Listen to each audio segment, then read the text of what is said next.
Mandiri tuh anggaplah 5.000, biar gampang aja.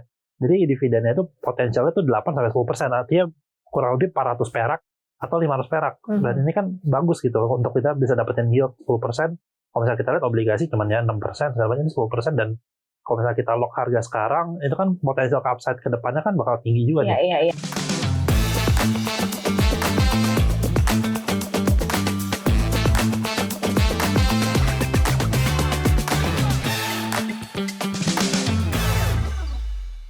Hai Sobat Cuan, apa kabar? Selamat datang di podcast Cuap Cuan. Ketemu lagi bareng Maria Katarina, kita ada di konten Paham, Dengar Paham, Makin Cuan? Yes, makin cuan. Ada Babang Gelson. Nggak, kayaknya Koko Gelson.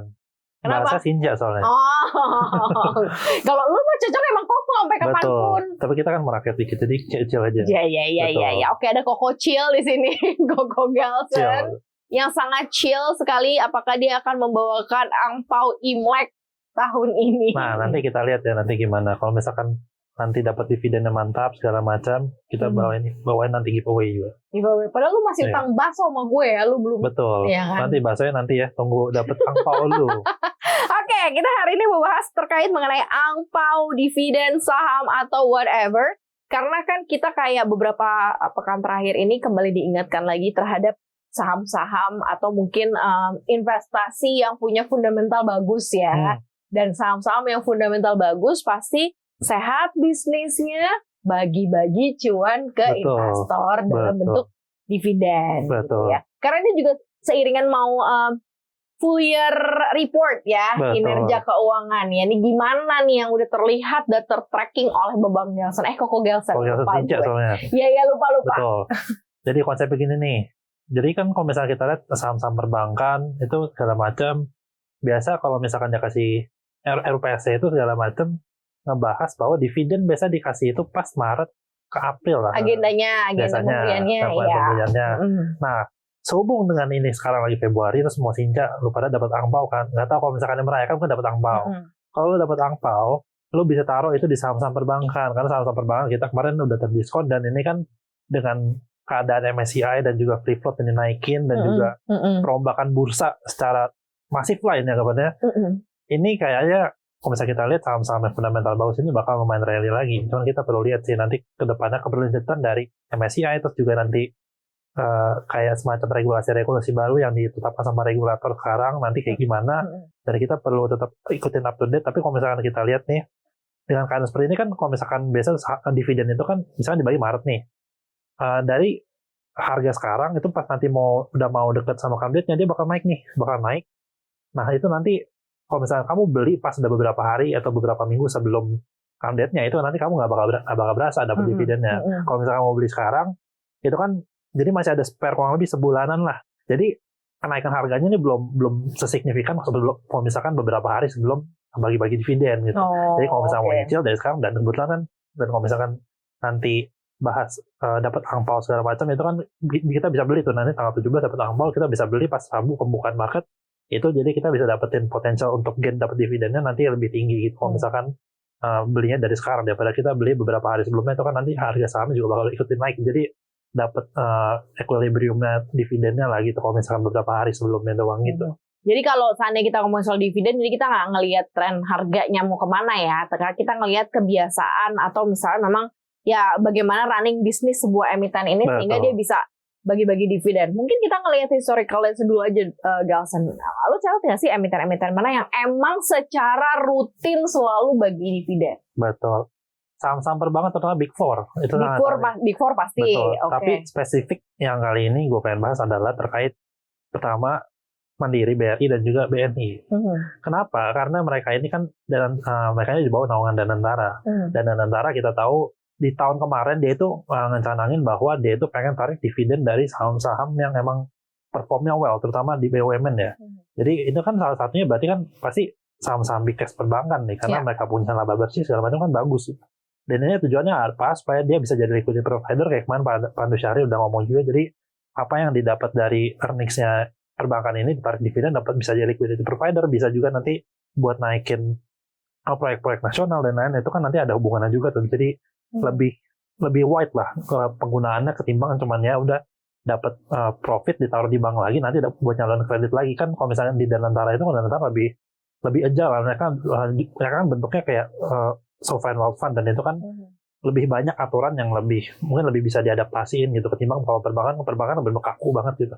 Dan ini kan juga jadi salah satu katalis juga, jadi salah satu cara presiden supaya ekonomi Indonesia tuh bisa tinggi juga.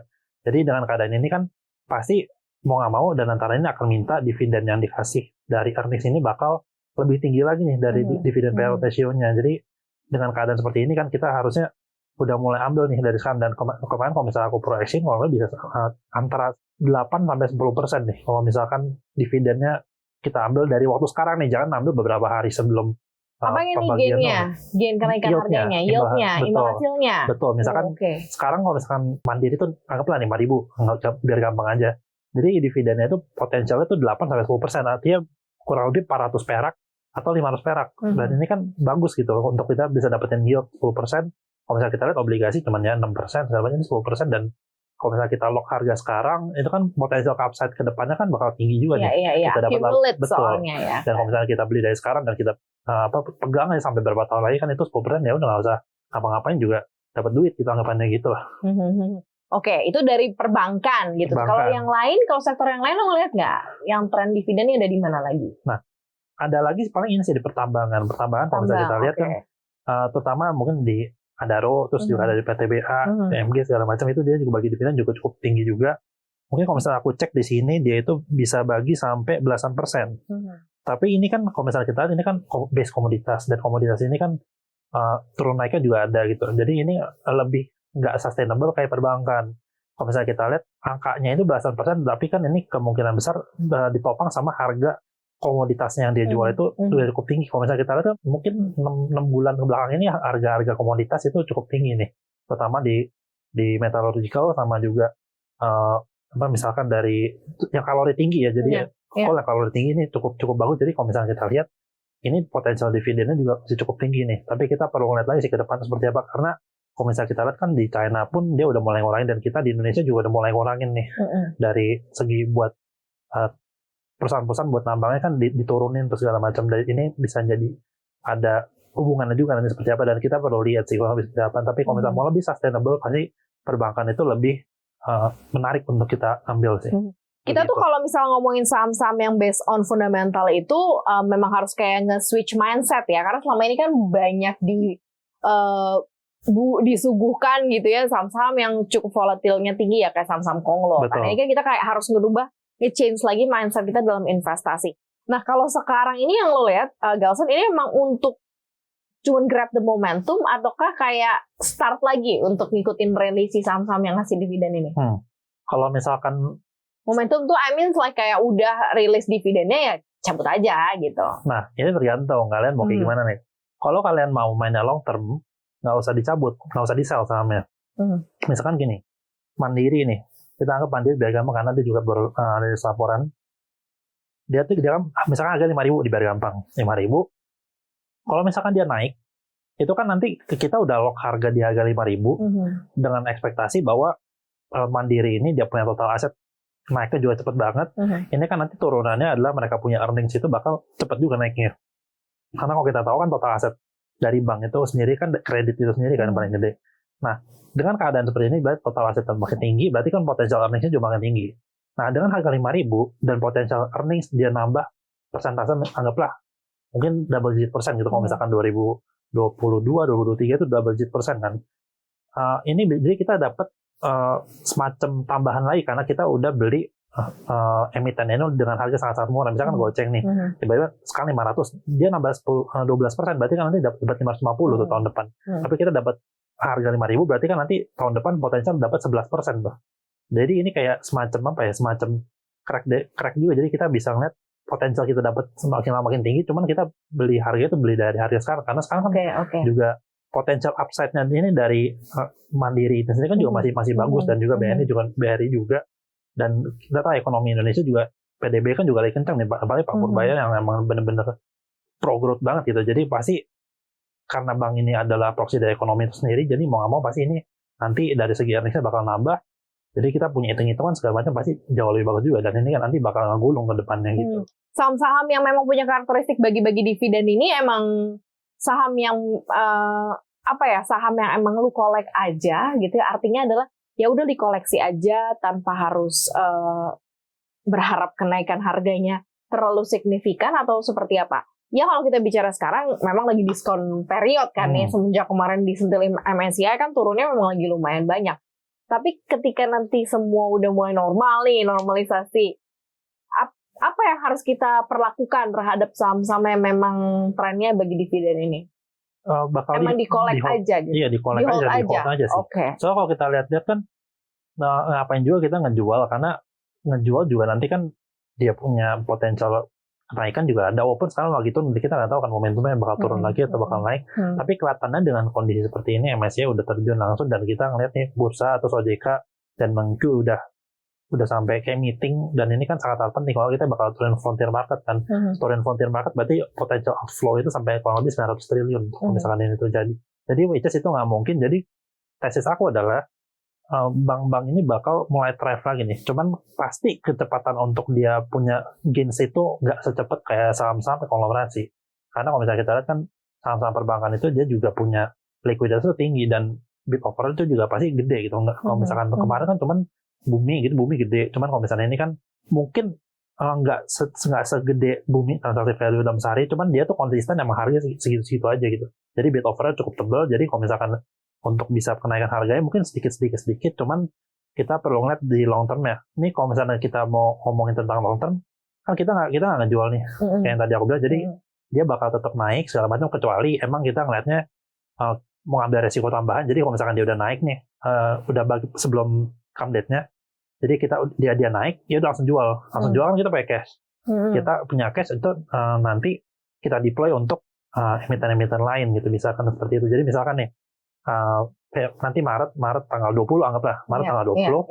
Jadi pas mungkin tanggal 18 atau tanggal 19-nya itu lu jual, karena dia udah mulai naik kan tuh, udah mulai naik kan bagi dividen, karena mulai naik itu dijual. Jadi kita punya cash, dengan tesis kayak gambaran kita berarti expect dan bet kalau misalkan di emiten-emiten lain itu bakal lebih outperform daripada saham-saham perbankan ini gitu. Tergantung sih pilihan mau yang mana, mau ambil dividen atau mau ambil cash tuh. Cashnya, gitu.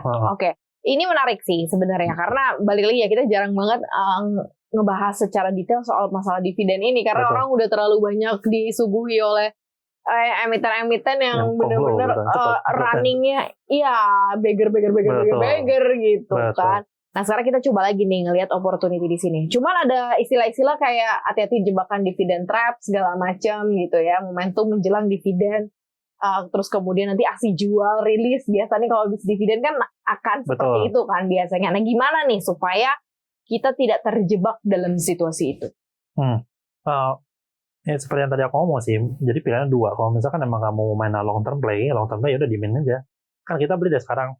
Aku belum ngitung sih dia tuh naiknya tuh berapa hari sebelum dia come dividennya. Misalkan anggaplah 3 minggu sebelum dia bagi dividen, otomatis dia bakal naik tuh ngikutin harga dividen. Misalnya dividennya yieldnya kurang lebih 10% dari sekarang, berarti nanti dia bakal naik 5.500. Jadi kalau misalnya itu tinggal kamu pas nanti sebelum come date kamu pilih mau ambil yang long term game-nya, which is kamu bakal tetap stay karena kamu kan udah beli 5.000. Jadi pas nanti 5.500 ya udah kamu bakal dapat dividennya masuk RDN, tapi nanti bakal harganya kan turun lagi tuh, kamu 5.000 atau 5.100. Cuman itu sama aja gitu. Jadi kamu juga dapat gitu, cuman bedanya kamu dapat cash-nya itu cash di RDN 10% atau cash di RDN berdasarkan dari total growth mandiri, misalkan dari 5.000 ke 5.500 dan kamu jual dapat 5.500 kan dapat 10% tuh, tapi bukan bentuk dividen, bentuknya cash.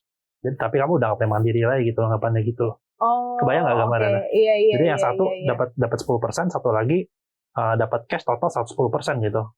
Jadi satu cash 10% plus masih ada mandiri, satu lagi 110% tapi cash, tapi kamu jual mandirinya gitu. Jadi ini gambarnya kayak gitu. Jadi ini tergantung mau mainnya gimana sih, gitu sih.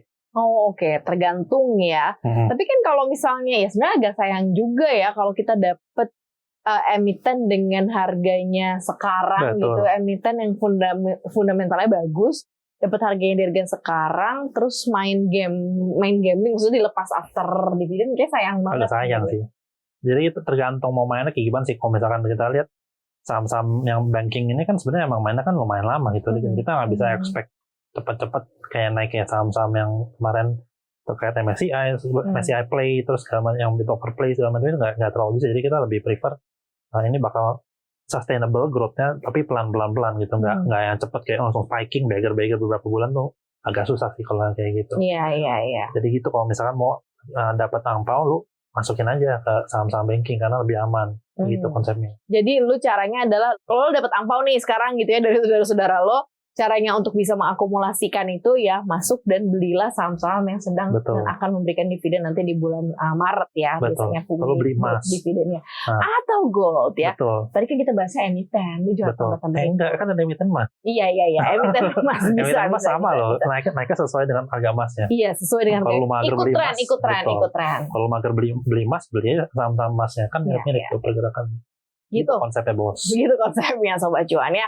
Ya mudah-mudahan amplopnya Sobat Cuan akan terakumulasi bahkan lebih lagi gitu ya, bisa jadi 2 kali lipat 3 kali lipat dengan adanya momentum pembagian dividen yang akan diadakan di bulan Maret nanti ya. Mudah-mudahan semuanya tambah hoki di tahun baru ini ya. Gelson, thank you so much. Kongki Facai Sinyanwala, semoga makin hoki di tahun kuda ini. Kyongki. Ya, tahun kuda harus lari cepat. Yes. Betul. Terima kasih Sobat Cuan. Jangan lupa dengerin kita Fresh from the Oven ada di Spotify. Kita juga ada di YouTube channel CNBC Indonesia, Cuap Cuan, follow Instagram kita di @cuap_cuan, dan juga gabung di konten eksklusif kita, dapatkan konten-konten spesial khusus untuk member aja. Terima kasih banyak, Maria dan juga Koko Gelson, pamit, bye-bye. Bitcoin bagus. Bagus emang. Bagus emang.